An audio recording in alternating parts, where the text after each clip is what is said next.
bawat kong mga anak. Gabay at pamamatnubay, niyaya at pagpapala ay sumasay sa mga sandali na sa aking pagganggap ng isang pagpapala. Sa inyo ay nagpili upang maunawaan ang bangkong kalooban. Ang simula, ang bawat isa. Tunay ng pakinggan ang aking sapagkat bumubukan ang bawat aral na itatanim ninyo sa inyong mga puso at sa inyong isip upang maunawaan ninyo ang aking mga turo at aral. Simula pa nang ako'y inyong masumpungan, makilala sa aking taglay na bagong pangalan, na kahit saan man kayo naman, ako'y nakagabay at nakapatupad upang ipabatid sa bawat isa na kahit kailan ako'y hindi lumilisan sa inyong pagkatao, na kahit kailan ako'y nakaagapay sa bawat isa sa inyo.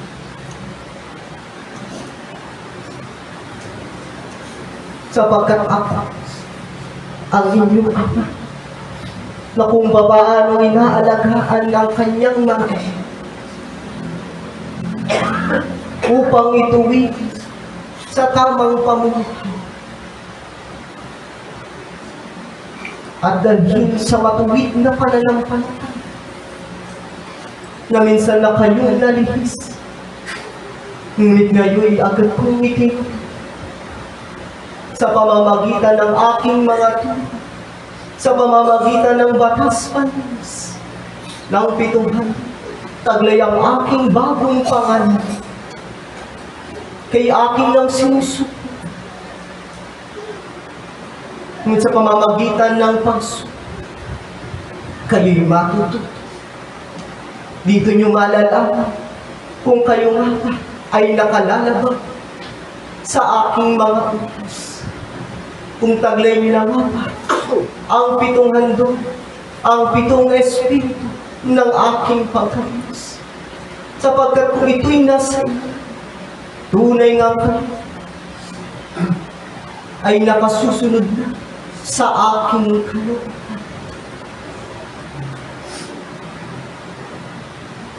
Tulad ng aking winika, ang bawat isa ay aking hinihiran, aking pinipili, dinadalisay sa pamamagitan ng apoy ng pagsuko, upang malaman kung talagang sila'y akin o para lamang sa sanlibutan ito. Marami nga ang nakasuko, ngunit iilan ang natitira. Marami ang naniwala, ngunit marami pa rin ang tumalikod. Matapos marinig ang aking tinig, matapos masumpungan ng aking bagong pangalan,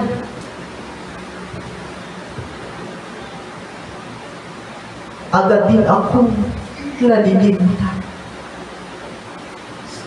Kahit sa bawat isa sa inyo,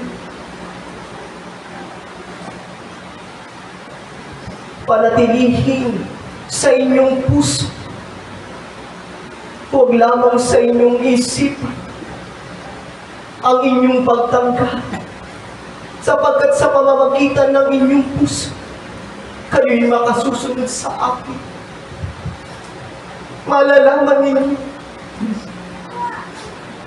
na ang bawat katotohanan ay nasa akin. Ganyan ko kayo, anak. Ganyan ko pinapaunawa sa iyo. Na bilang ako ay espiritu, walang buto, walang laman. Ngunit nagbibigay sa inyo ng paanan. Sapagkat ako ay sumasa iyo at kayo ay sumasa ako. Ang bawat nagpapasama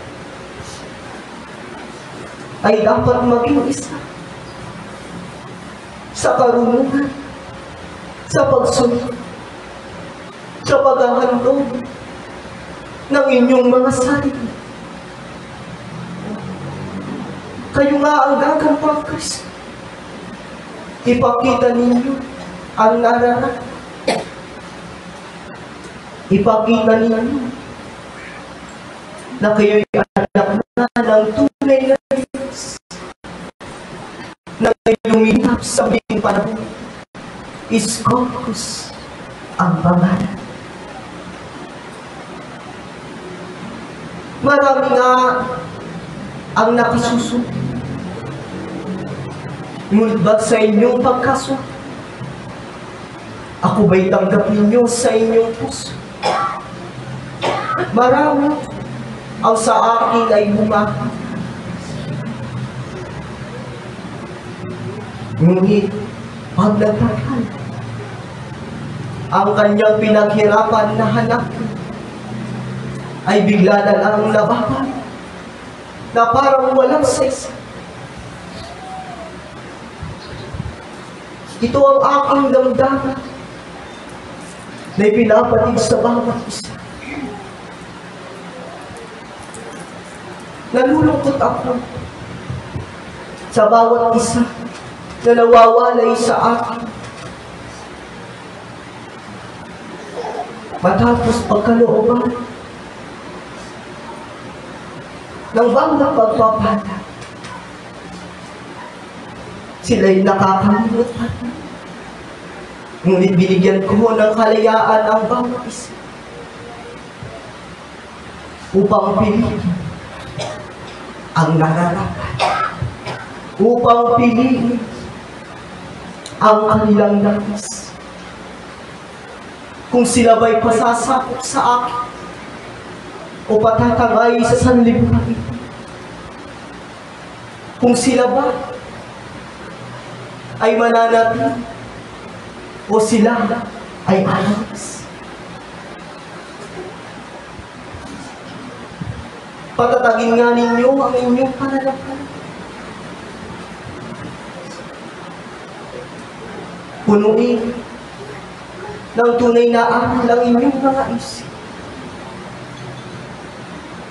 Sikapin ninyong makasunod sa bawat kong mga aral at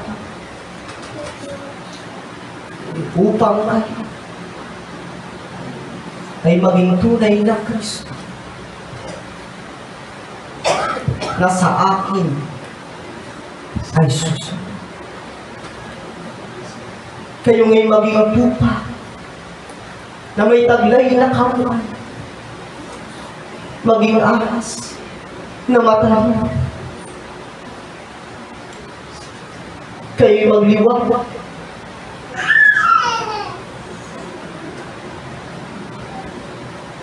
upang ang bawat nasa kanila ay maakit sa tunay na liwanag. Na ang bawat pangangaral ng aking salita,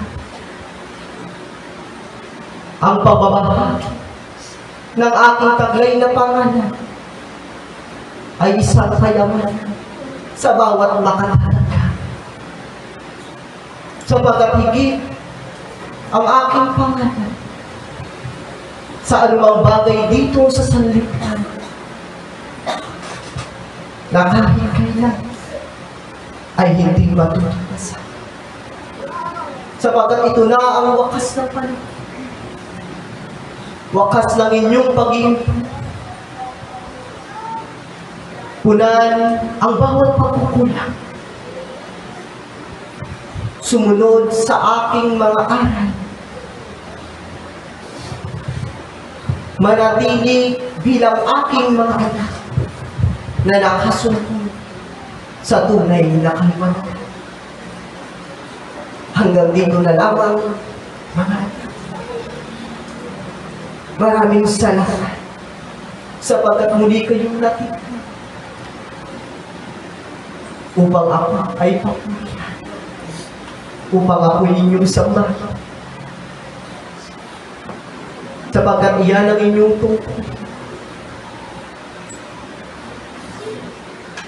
Bilang kayo aking mga anak, kayo'y magkakasa sa mga banal na gawain. Sumaybay ang kapayapaan, ang mga binangga at kapal ay sumainyong gata.